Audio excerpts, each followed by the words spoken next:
Well, good morning. I'm sorry this is having to be done as a video instead of a live stream. Found out that I have a clergy meeting today.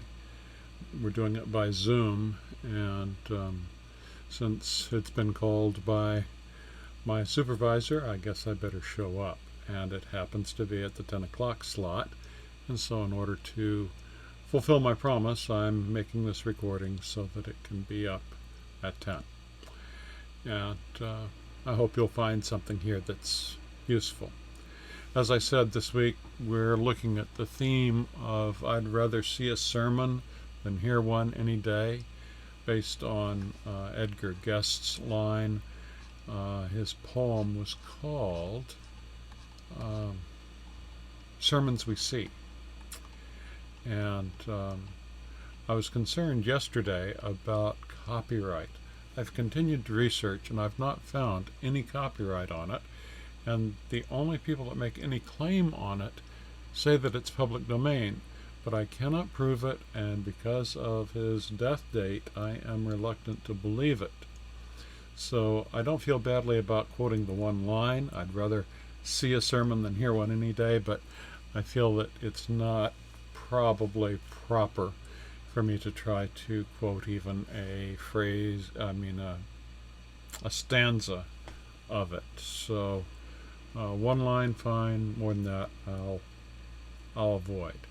You can look him up, Edgar Guest, Sermons We See. It's a good poem. Sermons We See.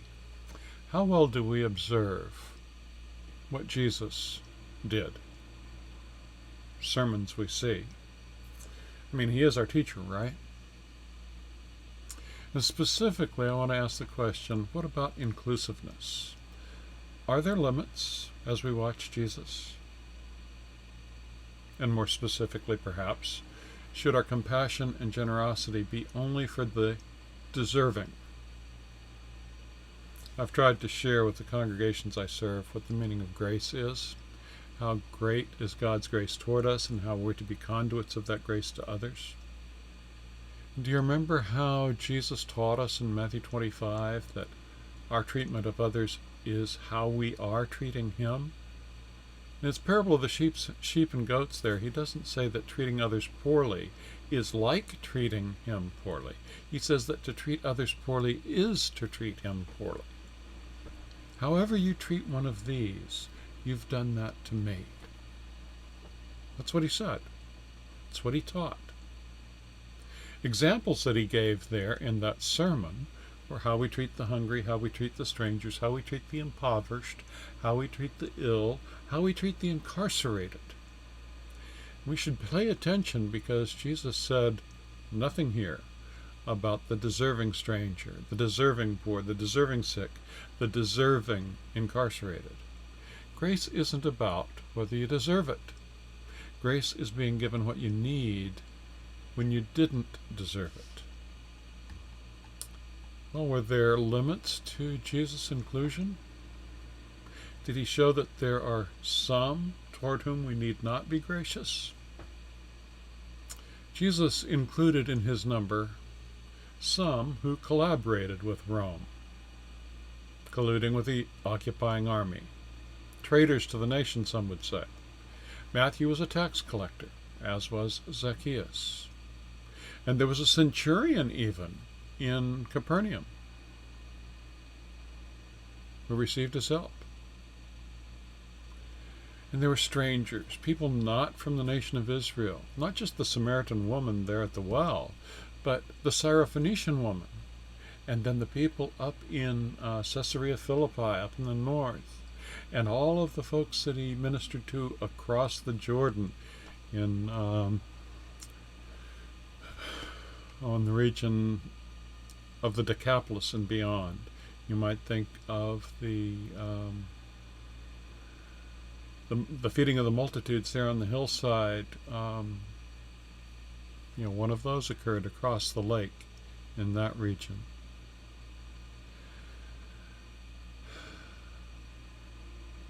Strangers, people not from the people of Israel. So what about prisoners? What about them? Should we only consider political prisoners as being those with whom we'll be involved? Perhaps like Nelson Mandela? Or maybe we'd include those whose convictions are later called into question by new evidence. Surely they deserve our compassion, our inclusion. Maybe we can go to bat for them. But should we be looking only at those who deserve compassion, deserve inclusion? Jesus' grace was freely given to anyone in need. And he continued to live that way right up until his death. Even when in his own personal anguish there on the cross, he offered kindness to others who also were dying. Were they deserving of it? So many times we hear a prisoner saying that they didn't deserve the sentence they received. But those crucified with Jesus, by their own testimony, they were guilty as charged and deserved the death penalty they'd received. But here Jesus extends his circle to include that one. What about the other? That question is left open in the gospel text, and maybe it's so that we would question, what about us? What's our response to Jesus? How do we see ourselves? Jesus once said it was the sick for whom he had come. The healthy don't need a physician. And he told a parable to say that those who are blind will be given sight, and those who consider themselves to be seeing, they'll be revealed as being truly blind, as they are. So are we willing to admit our need? Are we willing to allow that condemned prophet from Galilee, Jesus of Nazareth, to include us in his circle? And then, what will we do once we're in his circle?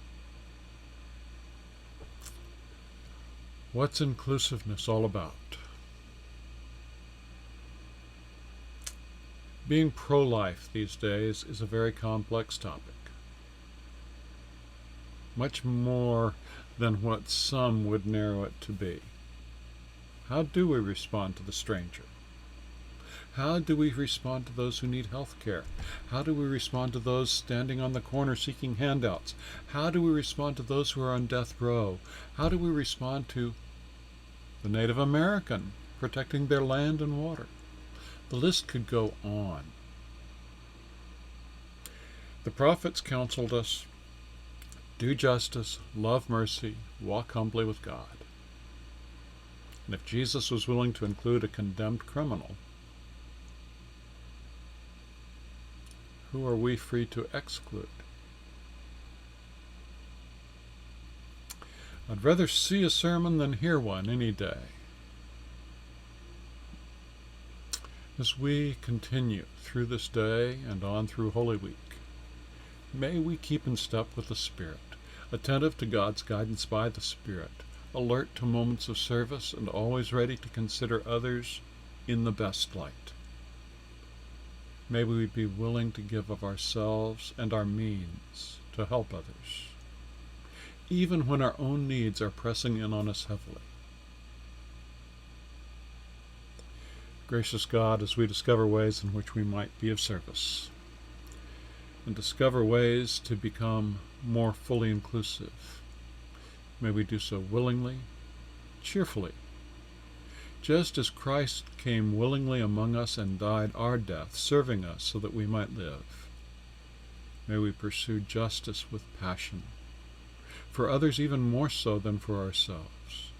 May we embody mercy and loving kindness just as Christ did for us. May we walk humbly with you each step of the way that stretches out before us. Amen. As I said, sorry it had to be a recording instead of a live stream today, but do another live stream tomorrow. I hope you have a good day. God bless.